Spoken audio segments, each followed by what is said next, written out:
Good evening, everyone. It's such an honor and pleasure to be here to share my journey with you.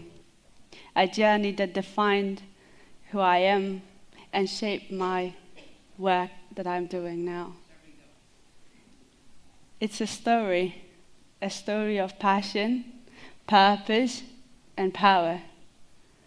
It's not just about football, but how we used football as an act of resilience, for hope, an act to stand together as women of Afghanistan.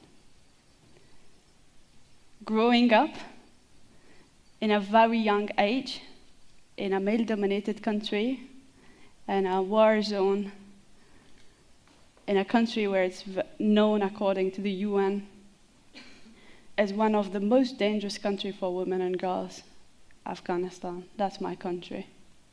I found the joy and freedom in the football pitch. Playing football for me and for girls like me in Afghanistan was not just about having fun, but it was an act to sense freedom, to feel united, but also to stand together as a unit. I started playing football with my brothers in the streets of Kabul. That's where I grew up. That time, there wasn't any girls' football team. I was just enjoying the game with the boys. And I felt I belonged there. It didn't take long where the community started pushing pressure, so much pressure on my brothers and also myself to stop playing football because I'm a girl and I belong to the kitchen and I have to learn how to walk and how to walk properly as a girl and how to wash and how to clean and how to cook and how to serve my future husband. And I don't belong to football pitch. It continued for a long time where my brothers and the boys in my team were bullied, were pressured.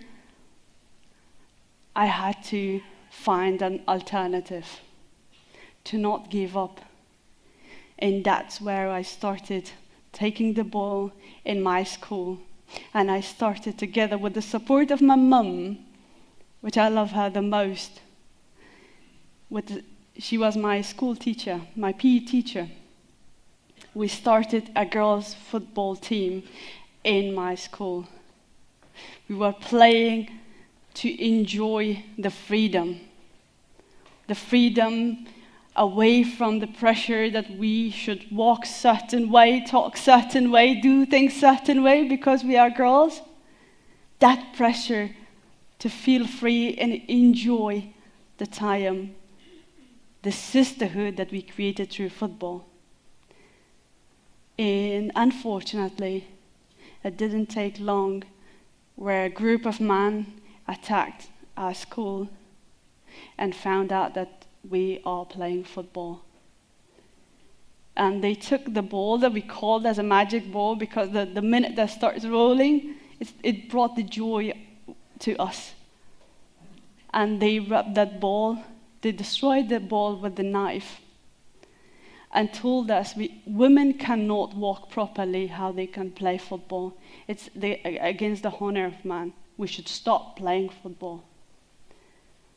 That was a turning moment for me as a young girl, as a teenager, because it was no more just about having sisterhood. It wasn't just about feeling freedom, but it was a concern for me that I realized there's something greater waiting for us, a great challenge in the society where we cannot practice our basic human right, the right to play football or enjoy the game as the boys do.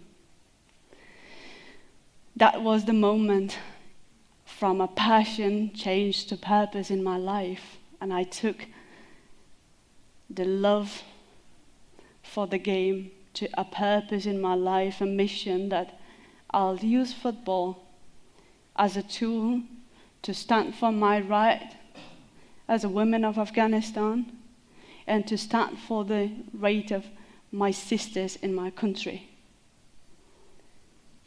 And I want to be the voice for our sisters who lost their voices and who never owned their voices.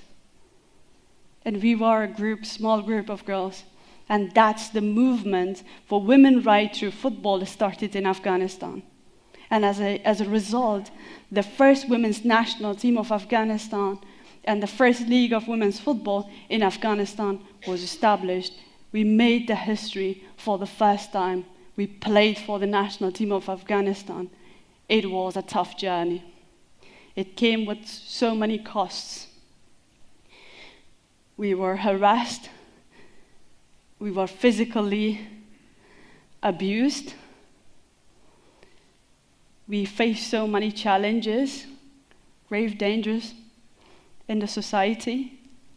But we didn't give up because this was not just about us. It was about the women and girls in our country. It was a movement, and football was our tool. And our mission became our power to stand together as united and change the narrative that says women belong to certain places in the society.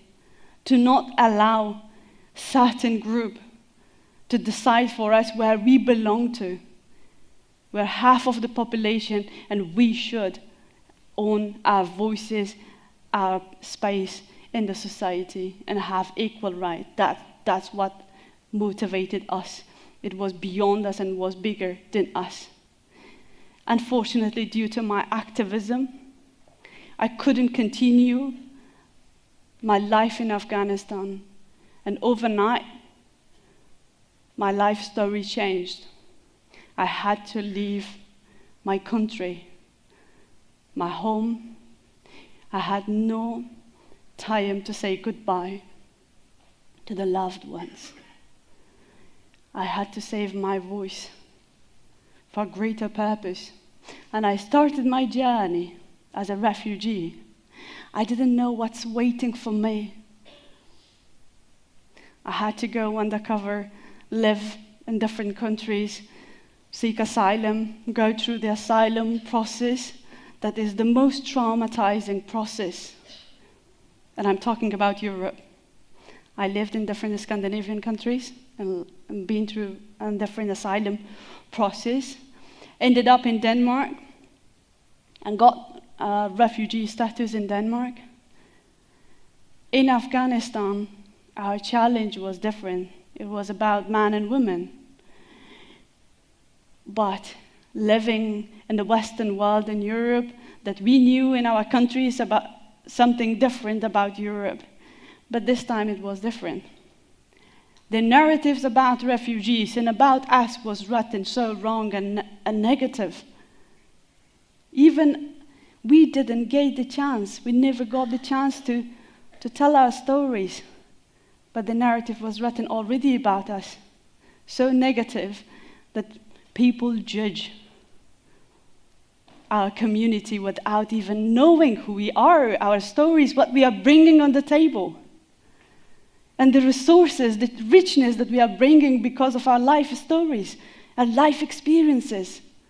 What we have done in a very little resources in our country, what we could do in the Western world and the European community if chances are given. And we are allowed without being judged. Unfortunately, those were the challenges I faced as a refugee living in different refugee centers. My mindset is all about finding solution. I cannot sit and complain about things. I want to take part in finding solution. So for me, it was Girl Power, my organization. I founded Girl Power Organization, a non-profit, to change the narrative and play a small part, take my small part to change the narrative about us, using sport and education to empower women and girls from marginalized communities, from refugee communities. And we have started in Denmark. We are growing around the world. We are changing the narrative. We are showcasing great examples of refugees and marginalized women that they are bringing into societies. Well, what happened? I continued supporting women and girls in my country. The movement of women in Afghanistan never stopped. 3.5 years ago, the country collapsed, and our players, the national team players, that in a way, we inspired them to dream, to change, to stand for their right. They were in a great danger. Their lives were in a great danger because a group of terrorists by the name of Taliban took over the country with the mission to vanish the women from the society. Education are banned for women. Sport, participating in any social activity are banned for women and girls in Afghanistan. And our players who are activists, they were in great danger. Once again, my power, which is my voice and my mission and purpose, came together, sitting in Denmark as a refugee, asking question, what is my power and how can I save my sisters who are in Afghanistan, stuck in the hand of Taliban, are they going to die? I started using my power and platform and my voice and requested people to join me to help the girls, the football players, to be evacuated from Afghanistan.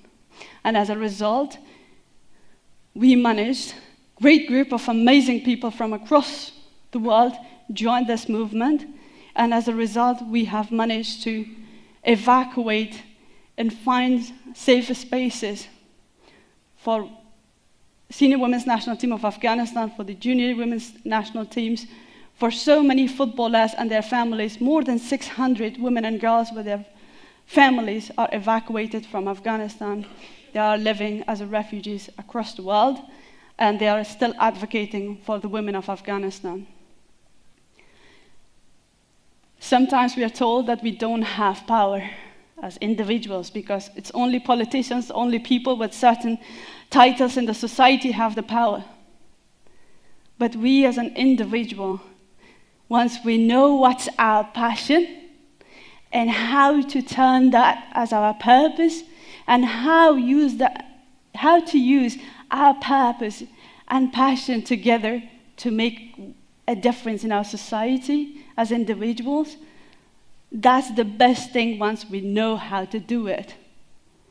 I have used my passion, which was the love for the game, and it became my purpose, and I changed something, and I'm still contributing positively in the society with different titles, making a difference. And I hope all of you have found your passion and your purpose, and you are making a difference in the society. Thank you so much for listening to me. I appreciate it.